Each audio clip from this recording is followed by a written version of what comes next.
Post ಆಫೀಸಿನ ಈ 5 top ಸ್ಕೀಮಿನಿಂದ ಪ್ರತಿ ತಿಂಗಳು 38,500 ನಿಮ್ಮ ಅಕೌಂಟ್ಗೆ ಬರುತ್ತೆ. ದೇಶದಲ್ಲೇ ಅತಿ ಹೆಚ್ಚು ರಿಟರ್ನ್ಸ್ ಕೊಡುವ ಸ್ಕೀಮ್ ಇದು. ಹಾಗಾದ್ರೆ ಏನಿದು ಮಾಹಿತಿ ಎಲ್ಲ ಸಂಪೂರ್ಣವಾಗಿ ನೋಡೋಣ. ನಿಮಗೂ ಕೂಡ 38,500 ಪ್ರತಿ ತಿಂಗಳು ಬರಬೇಕು ಅನ್ನೋದಾದ್ರೆ ತಪ್ಪದೆ ಈ ವಿಡಿಯೋವನ್ನ ಲೈಕ್ ಮಾಡಿ, ಹಾಗೆ ನಿಮ್ಮ ಜಿಲ್ಲೆ ಯಾವುದು ಎಂದು ನಮಗೆ ಕಮೆಂಟ್ ಮೂಲಕ ತಿಳಿಸಿ. ಪ್ರತಿಯೊಬ್ಬರಿಗೂ ಜೀವನದಲ್ಲಿ ಸ್ವಂತದ್ದೊಂದು ಮನೆ, ಸ್ವಂತದ್ದೊಂದು ಕಾರು ಹಾಗೂ ಉತ್ತಮವಾದ ಜೀವನ ಶೈಲಿ ಹೊಂದಿರಬೇಕೆನ್ನುವುದು ಪ್ರತಿಯೊಬ್ಬರ ಆಶಯ. 2026ರಲ್ಲಿ ನಾವು ದುಡಿದ ಹಣ ಅಲ್ಪ ಸ್ವಲ್ಪ ಕೂಡಿಟ್ಟು ನಮ್ಮ ಜೀವನದ ಗುರಿಯನ್ನ ಮುಟ್ಟಲು ಪ್ರಯತ್ನಿಸಬೇಕು ಅಂತ ಅಂದುಕೊಳ್ತೇವೆ. ಆದರೆ ಹೊರ ಪ್ರಪಂಚದಲ್ಲಿ ಕೈಗಳ ಸಾಲ ಕೊಡುವುದು ಕಷ್ಟವಾಗಿದೆ. ಕೊಟ್ಟ ಹಣ ಮತ್ತೆ ಮರಳಿ ಬಾರದಂತೆ ಸಂಬಂಧಗಳು ಕೂಡ ಕಳೆದುಕೊಳ್ಳುವಂತಹ ಸ್ಥಿತಿ ಬರ್ತವೆ.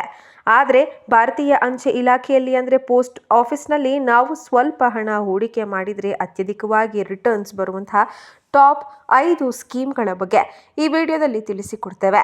ನೀವೇನಾದರೂ ನಿಮ್ಮ ಹಣವನ್ನು ಉಳಿಸಿಕೊಳ್ಳಬೇಕು ಅಂತ ಅಂದುಕೊಂಡಿದ್ರೆ ಅತಿ ಹೆಚ್ಚು ರಿಟರ್ನ್ಸ್ ಕೊಡುವಂತಹ ಪೋಸ್ಟ್ ಆಫೀಸ್ನ 5 ಸ್ಕೀಮ್ಗಳು ಅತ್ಯಂತ ಜನಪ್ರಿಯವಾಗಿ ಈ 2026ರಲ್ಲಿ ಅತಿ ಹೆಚ್ಚು ಪ್ರಶಂಸೆಯನ್ನ ಪಡೆದಿವೆ. ಬನ್ನಿ ಹಾಗಾದರೆ ಪೋಸ್ಟ್ ಆಫೀಸ್ನ ಟಾಪ್ 5 ಹೆಚ್ಚು ರಿಟರ್ನ್ಸ್ ಕೊಡುವಂತಹ ಸ್ಕೀಮ್ಗಳು ಯಾವ್ಯಾವು ಅನ್ನೋದನ್ನು ನೋಡೋಣ. ಜನವರಿ ಮಾರ್ಚ್ ತ್ರೈಮಾಸಿಕ ಹೊಸ ಬಡ್ಡಿದರ ಪ್ರಕಟ. ಇಂಡಿಯಾ ಪೋಸ್ಟ್ ದೇಶದ ಅತಿ ದೊಡ್ಡ ಸಣ್ಣ ಉಳಿತಾಯ ಯೋಜನೆಗಳನ್ನು ನಿರ್ವಹಿಸುತ್ತಿದ್ದು, ಮಹಿಳೆಯರು, ಮಕ್ಕಳು, ಯುವಕರು, ಹಿರಿಯ ನಾಗರಿಕರು ಎಲ್ಲ ವಯೋಮಾನದವರಿಗೂ ಸೂಕ್ತ ಯೋಜನೆಗಳನ್ನು ಒದಗಿಸುತ್ತವೆ. ಸರ್ಕಾರವು ಪ್ರತಿ ತ್ರೈಮಾಸಿಕದಲ್ಲಿ ಬಡ್ಡಿ ದರಗಳನ್ನು ಪ್ರಕಟಿಸುತ್ತಿದ್ದು, ಜನವರಿ ಮಾರ್ಚ್ ತ್ರೈಮಾಸಿಕಕ್ಕೆ ಹೊಸ ಬಡ್ಡಿ ದರಗಳು ಪ್ರಕಟವಾಗಿವೆ. ಹಿರಿಯ ನಾಗರಿಕರ ಉಳಿತಾಯ ಯೋಜನೆ. ಹಿರಿಯ ನಾಗರಿಕರಿಗಾಗಿ ವಿಶೇಷವಾಗಿ ರೂಪಿಸಲಾಗಿರುವಂತಹ ಈ ಯೋಜನೆ ಅಂಚೆ ಕಚೇರಿಯಲ್ಲಿ ಅತ್ಯಧಿಕ ಬಡ್ಡಿದರ ನೀಡುವ ಯೋಜನೆಯಾಗಿದೆ. ಪ್ರಸ್ತುತ 8.2% ಬಡ್ಡಿದರ ನೀಡುತ್ತಾ ಇರೋ ASS ಬ್ಯಾಂಕುಗಳ ಸ್ಥಿರ ಠೇವಣಿಗಿಂತಲೂ ಹೆಚ್ಚು ಲಾಭದಾಯಕವಾಗಿದೆ. ನಿವೃತ್ತಿಯ ನಂತರದ ನಿಯಮಿತ ಆದಾಯ ಬೇಕಾದವರಿಗೆ ಇದು ಅತ್ಯುತ್ತಮ ಆಯ್ಕೆ. ಸುಕನ್ಯಾ ಸಮೃದ್ಧಿ ಯೋಜನೆ. ಹೆಣ್ಣು ಮಕ್ಕಳ ಭವಿಷ್ಯ ಭದ್ರಪಡಿಸುವಂತಹ ಉದ್ದೇಶದಿಂದಾಗಿ ಆರಂಭಿಸಲಾಗಿರುವಂತಹ ಯೋಜನೆ ಅಂಚೆ ಕಚೇರಿಯಲ್ಲಿ ಅತಿ ಹೆಚ್ಚು ಬಡ್ಡಿ ದರ ನೀಡುವ ಯೋಜನೆಗಳಲ್ಲಿ ಒಂದಾಗಿದೆ. 8.2% ಬಡ್ಡಿ ದರ ಹೊಂದಿರುವಂತಹ SS ಖಾತೆಯನ್ನ ಮಗಳು 10 ವರ್ಷದೊಳಗಾಗಿದ್ದಾಗ ತೆರೆಯಬೇಕಾಗುತ್ತೆ.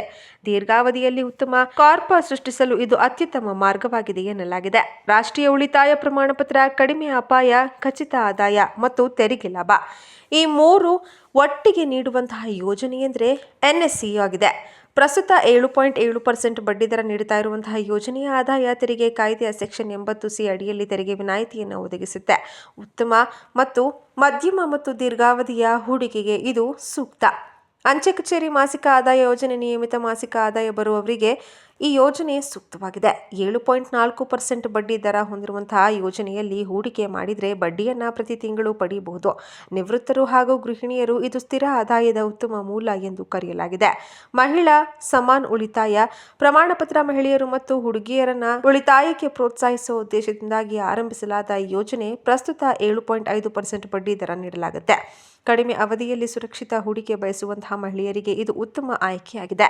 ಯಾವುವು ಯೋಜನೆ ಹೆಚ್ಚು ಆದಾಯವನ್ನು ನೀಡುತ್ತದೆಯೋ? ಜನವರಿ ಮಾರ್ಚ್ ತ್ರೈಮಾಸಿಕ ಪ್ರಕಾರ ಹಿರಿಯ ನಾಗರಿಕರ ಉಳಿತಾಯ ಯೋಜನೆ ಮತ್ತು ಸುಕನ್ಯಾ ಸಮೃದ್ಧಿ ಯೋಜನೆ 8.2% ಬಡ್ಡಿ ದರ ನೀಡುತ್ತಾ ಇದ್ದು, ಅಂಚೆ ಕಚೇರಿಯಲ್ಲಿನ ಅತ್ಯಧಿಕ ಆದಾಯ ನೀಡುವಂತಹ ಯೋಜನೆಗಳು ಇವಾಗಿವೆ.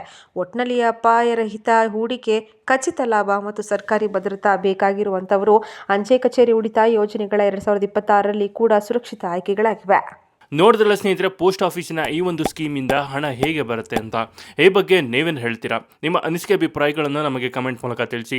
ಹಾಗೆ ಈ ವಿಡಿಯೋವನ್ನು ಪ್ರತಿಯೊಬ್ಬರಿಗೂ ಶೇರ್ ಮಾಡಿ, ಅವ್ರಿಗೂ ಕೂಡ ಈ ಮಾಹಿತಿ ತಲುಪಲಿ. ಎಲ್ಲಿವರೆಗೂ ವಿಡಿಯೋ ನೋಡಿದ್ದಕ್ಕೆ ಧನ್ಯವಾದಗಳು. ಶುಭ ದಿನ.